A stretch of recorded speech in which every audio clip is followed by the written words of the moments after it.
Mother দহ ঈদগাহ মাঠ থেকে বলছি, তোমার নিকট শপথ করছি আল্লাহ, আজকে ঈদগাহ মাঠে আপনার কাছে আমি ওয়াদাবদ্ধ হচ্ছি, আজ থেকে আমি সালাত ছাড়বো আজ থেকে আমি নামাজ ছাড়বো মিথ্যা কথা বলবো না, অন্যায় করব, মানুষকে ঠকাবো, কম দেব না বেশি দেব না। এটা হচ্ছে আপনার হচ্ছে কুরবান। এই কুরবান যদি করতে পারেন তাহলে আপনার ওই কুরবান ঠিক হবে। সম্মানিত উপস্থিতি, এই কুরবান যদি আপনার সঠিক হয়, আজকে আপনি অনেকে এখানে এসেছেন কিন্তু ফজরের সালাত কিন্তু পড়েন নাই, এমন লোক আছে না এখানে? ফজরের সালাত পড়া ছিল কি ফরজ, এটা কি সুন্নাত? তাহলে ফরজ নাই সুন্নত নিয়ে আপনি আসছেন, তাহলে আপনার প্রতি আল্লাহ কি খুশি না নানো? আপনি ফাজলামি করতে আসছেন আল্লাহর সাথে?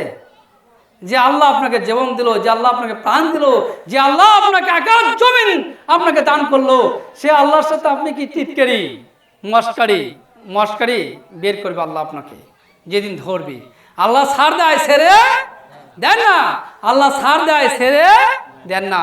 আপনাকে মরতে হবে না ভাই, কি আমাকে মরতে হবে না? এই আমি দেখতে পাচ্ছি এই ঈদগাহ মাঠের পাশে দেখতেছি হয়তো অনেক কবরস্থান রয়েছে, আছে না? কবরস্থান রয়েছে, দেখেন তো তারা আছে কোন জায়গায় এসেছে।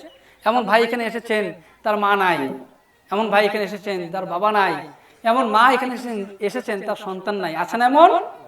একবার চিন্তা করে দেখুন তো আমরা কোথায় আছি আর তারা কোন জায়গাতে আছে, একবার দেখেন তো, চিন্তা করা যায়। ওখানে আমাকে আপনাকে যেতে হবে না?